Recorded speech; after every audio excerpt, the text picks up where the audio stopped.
ஒரு ஊரில் ஹரின்னு ஒருத்தர் இருந்தார். அவர் ஒரு ஓவியர். அவருக்கு டிராயிங் பண்ணுறதுனா ரொம்ப பிடிக்கும். எதை பார்த்தாலும் அதை அப்படியே வரைஞ்சிருவார்.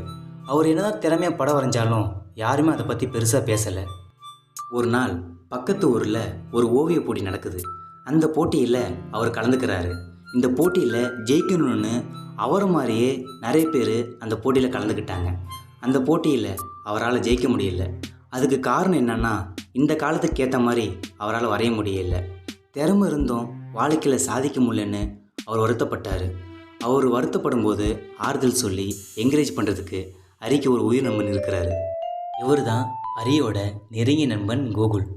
இவர் சொந்தமாக ஒரு பூக்கடை வச்சிருக்கிறாரு. கோகுலுக்கு பூக்கள் வளர்க்குறதுனா ரொம்ப பிடிக்கும். இவர் தோட்டத்தில் எல்லா வகையான பூக்களும் வளர்க்குறாங்க. அதில் அவருக்கு ரொம்ப பிடிச்ச பூ எதுனா அவர் வீட்டு செவுத்தில் இருக்கிற ரோஜா பூ. அந்த பூவை அன்பாக பாசத்தோடு சந்தோஷமாக வளர்க்குறாங்க. ஒரு நாள் கோகுலுக்கு உடம்பு சரியில்லாமல் போச்சு. கோகுலால் கடைக்கு போக முடியல, பூக்களை பார்த்துக்க முடியல. ஹரி தான் கடையில் வியாபாரம் பண்ணி பூக்களுக்கு தண்ணி ஊற்றி அவன் நண்பனையும் பார்த்துக்கிட்டான். ஹரி என்ன தான் பூக்களுக்கு தண்ணி ஊற்றினாலும் கோகுல் தன் உயிராக நினைக்கிற அந்த ரோஜா பூ சந்தோஷமாக இல்லை. தன் முதலாளிக்கு இப்படி ஆயிடுச்சேன்னு அந்த ரோஜா பூ கொஞ்சம் கொஞ்சமாக வாடிக்கிட்டு இருக்கு. அதை பார்த்த கோகுல் மனசு உடைஞ்சு போயிட்டான். ஹரிக்கிட்ட ஒரு விஷயத்த சொல்கிறான். அது என்னன்னா, நண்பா, என்னோட உயிரே அந்த ரோஜா பூ தான். அந்த பூ கொஞ்சம் கொஞ்சமாக வாடிக்கிட்டு இருக்கு. அது எப்போ உதிர்ந்து கீழே விழுகுதோ அப்போ என் உயிர் என்னை விட்டு போயிரு நண்பா அப்படின்னு சொல்கிறான். இதை கேட்ட ஹரி ரொம்ப வருத்தப்படுறான். ஒரு நாள் இரவில் பயங்கரமாக ஒரு புயல் காற்று வீசுது. அந்த புயல் காற்றுல அந்த ரோஜா பூ உதிர்ந்து கீழே விழுந்துருச்சு. இதை பார்த்த ஹரி, இந்த விஷயம் நம்ம நண்பனுக்கு தெரிஞ்சால் அவன் உயிருக்கே ஆபத்தாயிரும், அவனை எப்படியாவது காப்பாற்றி ஆகணும் அப்படின்னு சொல்லி அந்த செவுத்தில் ரோஜா பூ சந்தோஷமாக இருக்கிற மாதிரி டிராயிங் பண்ணுறான்.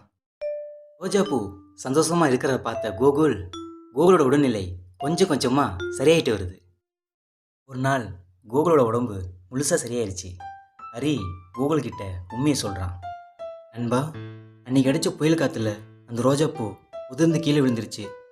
இந்த விஷயம் உனக்கு தெரிஞ்சா உன் உயிருக்கு ஆபத்தாக இருந்தால் நான் தான் அந்த செவுத்தில் ரோஜா பூ சந்தோஷமாக இருக்கிற மாதிரி டிராயிங் பண்ணேன். என்னை மன்னிச்சிரு நண்பா, எனக்கு வேறு வழி தெரியல அப்படின்னு ஹரி சொல்கிறான். அதுக்கு கோகுல் என்ன சொல்கிறான்னா, உன்னை நினச்சா எனக்கு பெருமையாக இருக்கு நண்பா. எனக்காக இந்த அளவுக்கு நீ கஷ்டப்பட்டுருக்க. நீ எனக்கு ஃப்ரெண்டாக கிடைச்சதுக்கு அந்த கடவுள்கிட்ட நான் தேங்க்ஸ் சொல்கிறேன் நண்பா அப்படின்னு கோகுல் சொல்கிறான்.